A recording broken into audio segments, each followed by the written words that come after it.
بسم اللہ الرحمن الرحیم۔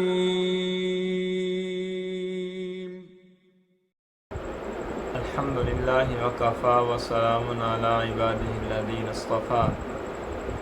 قربانی کس شخص پر واجب ہے؟ کون سے ایسے افراد ہیں جن پر قربانی کرنا واجب ہو جاتا ہے؟ 6 قسم کے ایسے لوگ ہیں جن پر قربانی کرنا واجب ہو جاتا ہے ان قربانی کے دنوں میں۔ سب سے پہلا شخص وہ ہے کہ اگر کسی شخص نے قربانی کی منت مانی ہو تو اس پر قربانی کرنا واجب ہو جاتا ہے۔ دوسرا وہ شخص ہے کہ مرنے سے پہلے جس نے قربانی کی وصیت کی ہو اور اتنا مال چھوڑا ہو کہ اس کے تہائی مال سے قربانی کی جا سکے تو اس کی طرف سے قربانی کرنا بھی واجب ہو جاتا ہے۔ تیسرا وہ شخص ہے جس شخص پر صدقہ فطر واجب ہو جاتا ہے، اس پر قربانی کے دنوں میں قربانی کرنا بھی واجب ہے۔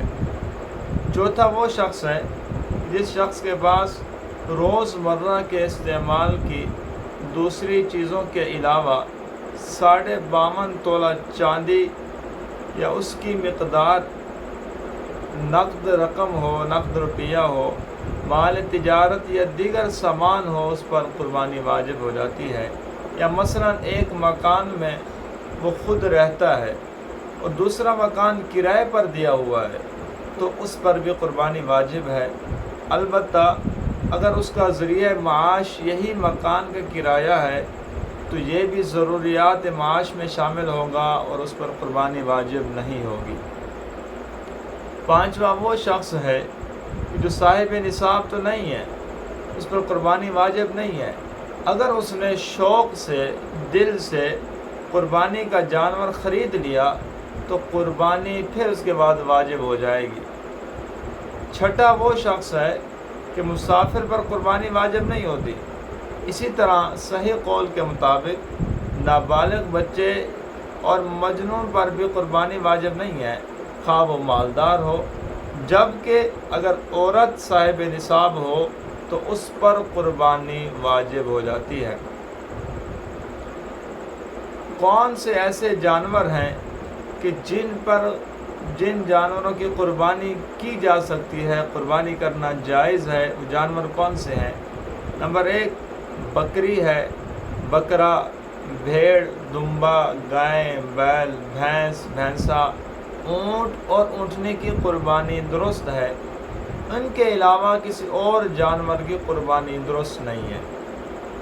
اب ہر ایک کی اپنی شرط ہے کہ کس جانور میں کب قربانی درست ہوگی۔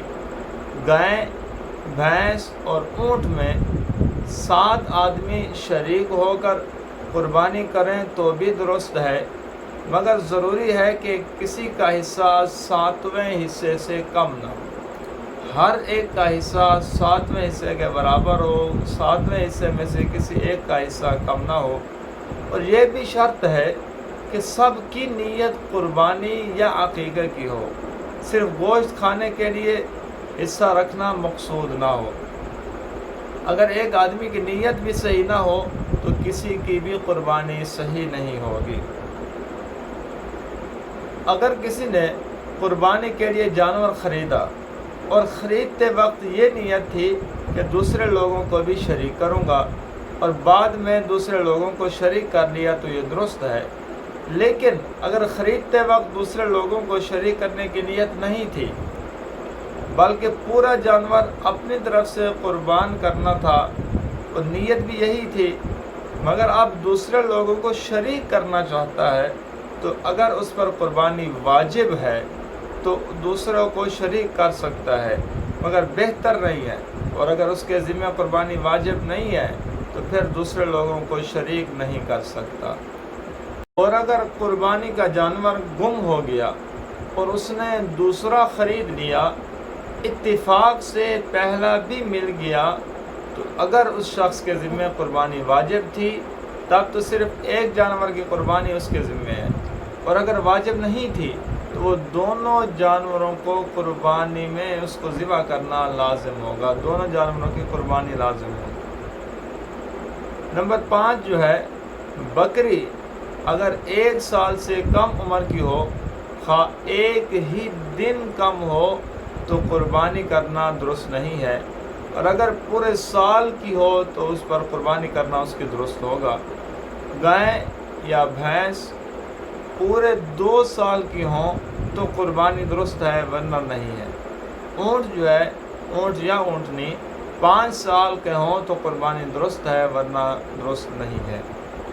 بھیڑ یا دمبا اگر یہ 6 ماہ کا ہو، 6 ماہ سے زائد کا ہے، اور اتنا فربا یعنی اتنا موٹا ہے کہ دکھنے میں یہ سال کے برابر لگتا ہے، اور جانوروں میں اور دمبوں میں اس کو اگر چھوڑ دیا جائے تو وہ سال کے برابر لگتا ہے، سال والا دمبوں میں اگر اس کو چھوڑ دیا جائے تو سال کے برابر لگتا ہے، کوئی اور فرق نہیں ہے، تو اس کی قربانی درست ہے، اور اگر کچھ فرق معلوم ہوتا ہے تو قربانی درست نہیں ہے۔ جبکہ خصی جانور جو ہے ان کی قربانی کرنا افضل ہے۔ جو جانور خصی کیا جاتا ہے، بکرا ہے، ان کو جب خصی کر دیا جائے تو ان کی قربانی کرنا اور زیادہ افضل ہو جاتا ہے۔ دعا اللہ تبارک و تعالیٰ سے کہ اللہ تعالیٰ صحیح معنوں میں ہمیں قربانی کرنے کی، اس کو سمجھنے کی اور اس پر عمل کرنے کی توفیق عطا فرمائے۔ آمین۔ آخر دعوانا الحمدللہ رب العالمین۔